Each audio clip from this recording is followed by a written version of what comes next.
Welcome, everyone. We're diving deep today, looking at Morocco, its culture, its knowledge, through the lens of its books. And with the big international book fair, SIEL 2025, happening in Rabat, it feels like the perfect time. Absolutely. We're not just skimming the surface, though. We've got this fantastic special issue of IMAG magazine put together specifically for sale, and it really goes into the nitty-gritty. Exactly. It talks about exploring Morocco through its editorial margins. I love that phrase. It means looking beyond just the number of books published, which, by the way, was almost 3,500 in 2022-23. Right. A decent number on the face of it. But the idea here is to dig into those less visible areas, languages that aren't dominant, genres that struggle, regions outside the main hubs, even readers who might feel disconnected. Because, the state of books in a country really tells you so much, doesn't it? About how it values knowledge, language, even how it sees its own future. It's more than just commerce. It's a cultural barometer, definitely. And this IMAG issue covers a lot of ground. We'll be talking about school books, university publishing, journals, translation, literary prizes. It's quite a landscape. It really is. So let's jump in. Where should we start? Maybe with the biggest piece of the pie. School books. Yeah, let's do that. It's kind of staggering, actually. Nearly 55%, over half, of all books published in that period were school books.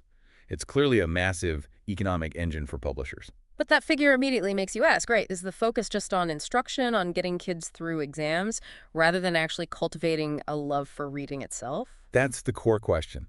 And you see how public procurement, the Ministry of Education basically setting the specs, really shapes everything. The themes, the format, even the illustrations. Which, okay, provides stability for some publishers, sure, but does it also lead to a kind of uniformity? Less room for creativity, for trying something new? It sounds very standardized. It can be, yeah. The process often involves strict administrative guidelines, focusing on compliance, rather than, say, imaginative pedagogy.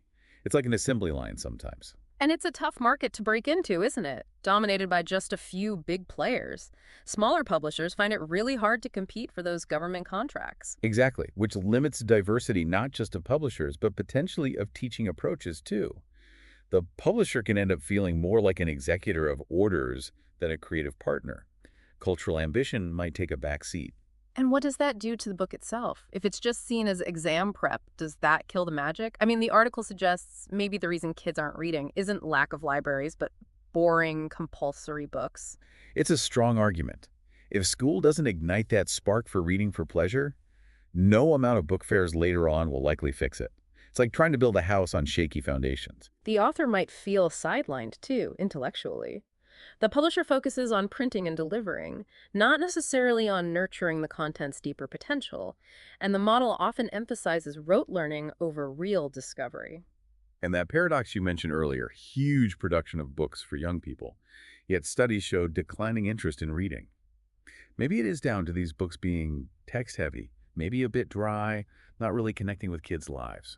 That first encounter with a book is just so crucial, isn't it? It can set the tone for a lifetime. Okay, so that's the giant school book sector. What about the other end of the spectrum, higher education? Right, a much smaller world. Only 148 university titles published in 2022-23, which seems, well, surprisingly low given their importance for training leaders and developing academic fields. It does, and the IMAG piece points out there isn't really a strong network of proper university presses like you see elsewhere. Some universities publish, sure, but maybe without a clear editorial focus or budget. And often, the reality is that books are printed a compte auteur, the author pays, sometimes without rigorous peer review, and distribution barely goes beyond the campus walls. Think of all the research just sitting there. You get trapped in a cycle then, right? Low distribution means fewer readers, means limited impact, means less interest from academics and institutions to invest more. It feeds itself. Exactly. And beyond the logistics, there's a question about the content, too. Are these books often just reproducing knowledge from elsewhere without really digging into Moroccan issues specifically, like importing tools without checking if they fit the job? Instead of driving critical thinking rooted in Morocco's reality, they risk just becoming, well, echo chambers. Students end up reading foreign texts, which might be good, but lack that deep local context. Now let's pivot to something that's actually quite prolific, but maybe invisible. Moroccan journals. The numbers are surprising. Over 160 journals identified, nearly 500 issues a year. Wow, okay. So there's definitely a desire to produce local knowledge, to push research forward. That sounds like real intellectual energy. It is. But And it's a big, but their impact is often limited. Low print runs, often print only, distributions stuck within academic circles or specialized libraries. It's like shining beacons that only light up a small patch.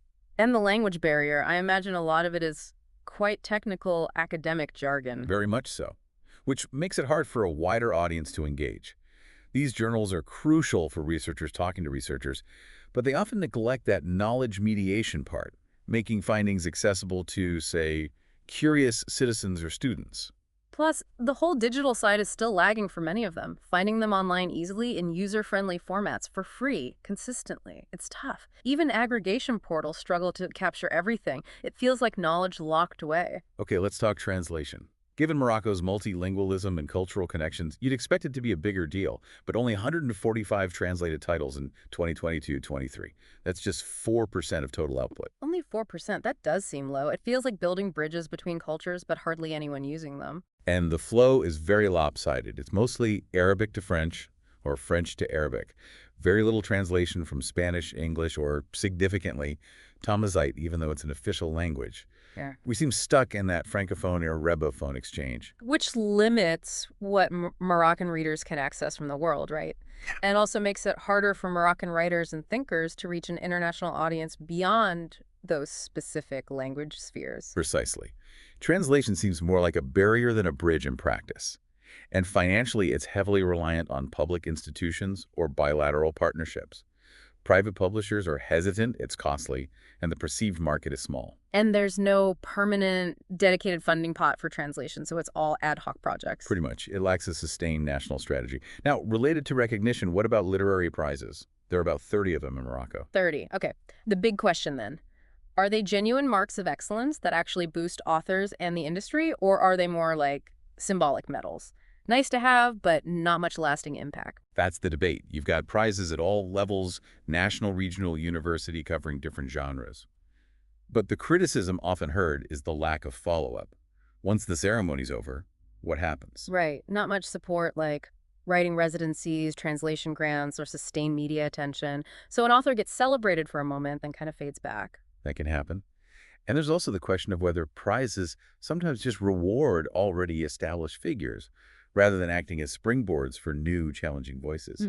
Is it reinforcing the status quo or shaking things up? Interesting point. Let's shift gears to the language of publishing itself. Arabic is dominant, around 70%. Yes, but the crucial distinction made in the IMAG piece is that it's often literary Arabic, which can feel quite distant from Darija, the everyday spoken dialect for many Moroccans. Creating an accessibility gap, especially for younger people or those less comfortable with formal Arabic.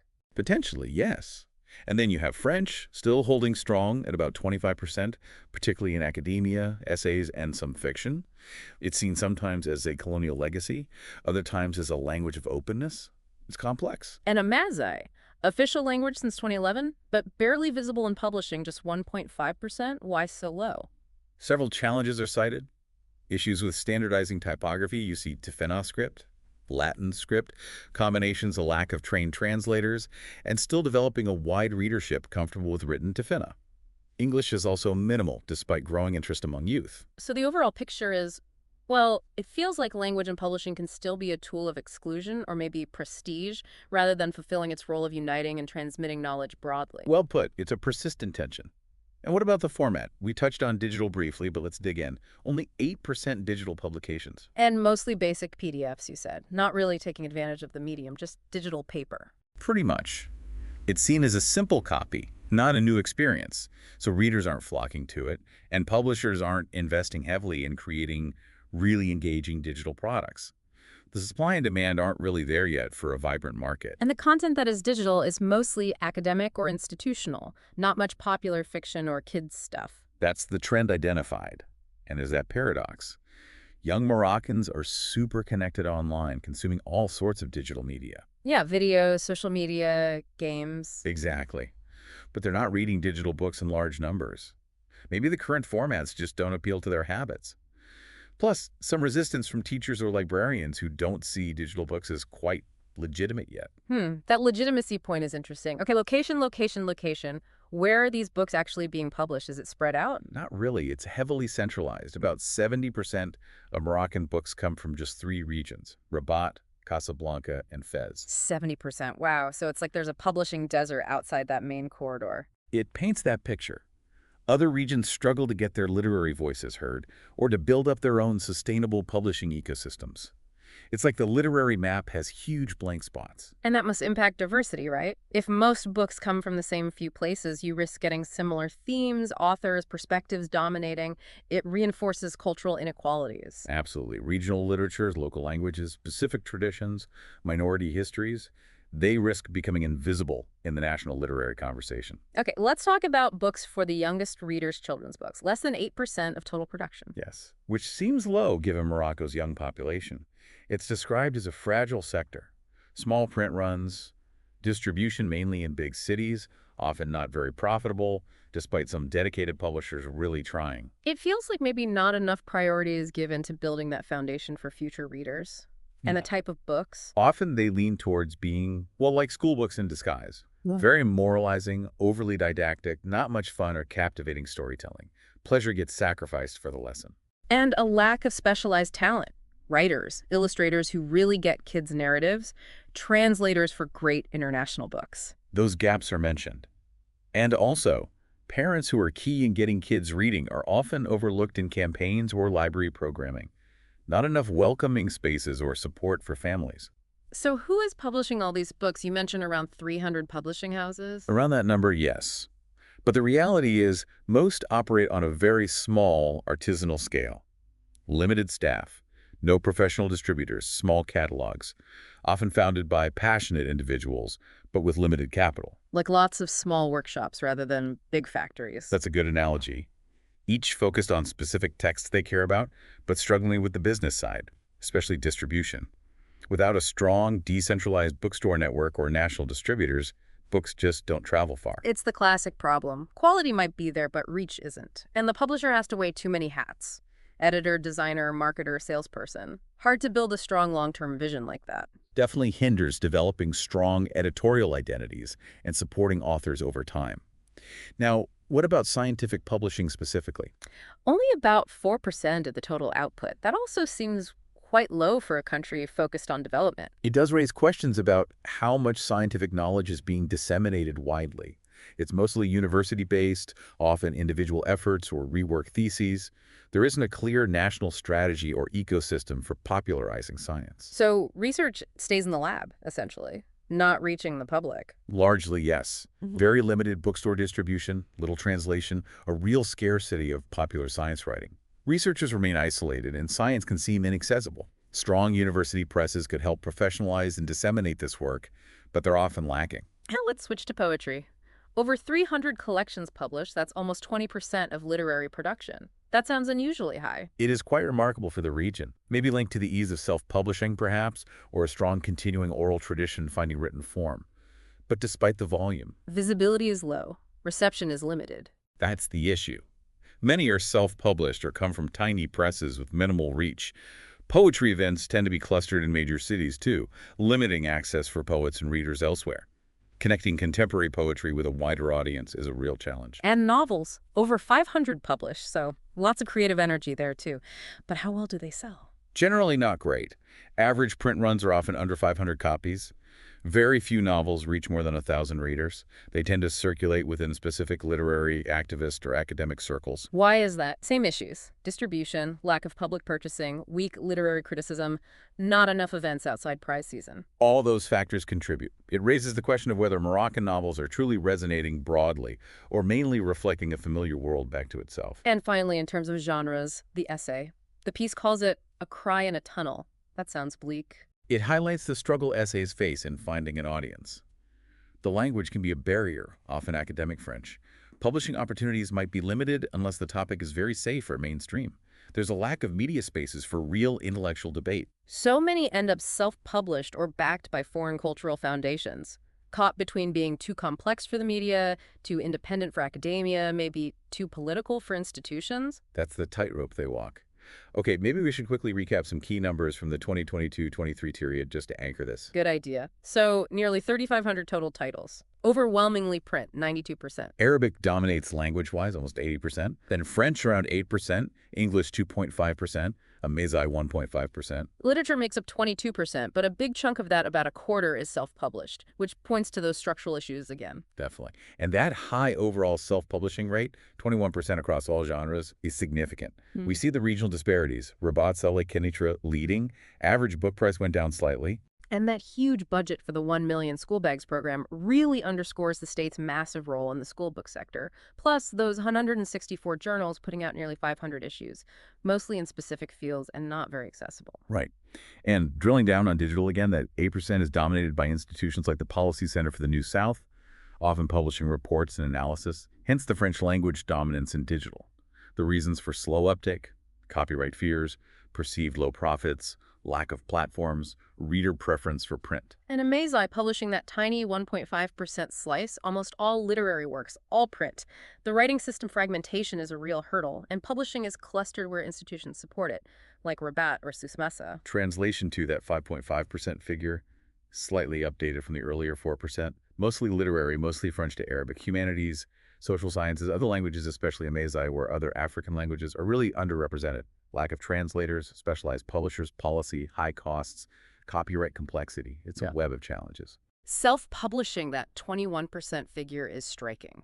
It's an act of freedom for authors, sure, but also a clear symptom of the traditional system not meeting demand. Authors face costs, distribution nightmares, low visibility. It fragments the scene, perhaps without enough editorial guidance. And the gender gap is stark. Only 18% of books authored by women.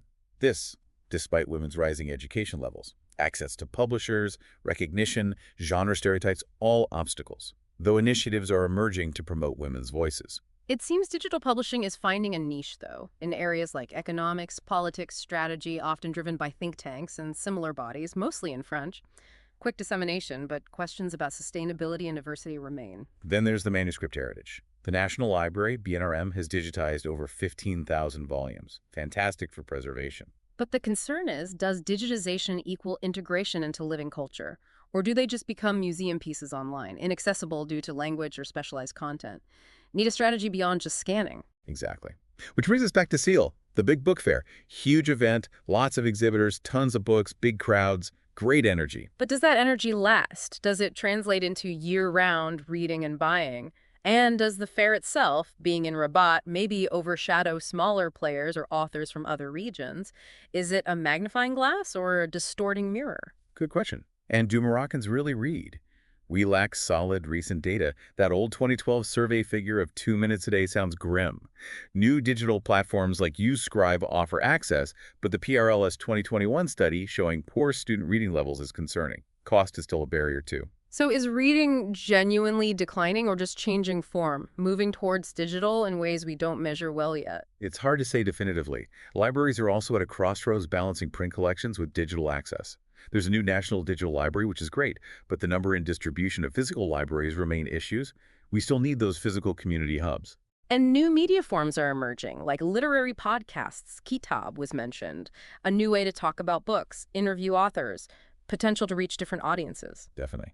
But they face challenges too. Resources, monetization, reaching beyond the already converted literary crowd. Translation, again, there is growth. Specialized agencies are appearing. Institutional support, like from France, exists. It's seen as crucial for cultural outreach.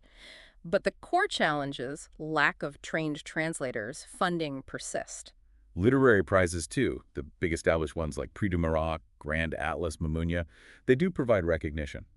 International success like Taya winning the Prix December helps visibility. Newer prizes aim to foster young talent. But that concern about favoring the established remains. In the manuscripts, yes, BNRM is digitizing and doing awareness events, but that need for a real integration strategy is key so they don't just become archived relics. Finally, public policy needs a rethink. Address the regional imbalances. Consider the whole chain from author to reader. Not just focus heavily on school books via programs like 1 million school bags, important as that might be for access. Okay, wow, we've covered a lot. So, wrapping up this deep dive based on the IMAG special issue, it's clear the Moroccan publishing scene is complex. There's real vitality, lots of books being produced. but also significant structural weaknesses. Distribution, the dominance of certain languages and regions, the struggle for translation and digital to take off, the disconnect sometimes between production and actual readership. And looking at those editorial margins really does give you fascinating insights into Morocco's relationship with knowledge, culture, identity, its future. It's all interconnected. Definitely. The state of the book really holds up a mirror to society. So the final thought for you, listening in, where do you fit into this picture? As a reader, maybe a student, part of the diaspora, or just someone curious about Morocco? How can these issues spark your own exploration? Maybe you could check out the next SEAL program. Look for Moroccan literary journals online if you can find them, or seek out books by some of the authors or publishers trying to navigate this complex landscape. It's an evolving story, the Moroccan world of books. And maybe your interests, your reading, your conversations about it can be a small part of shaping what comes next. Keep exploring, keep reading.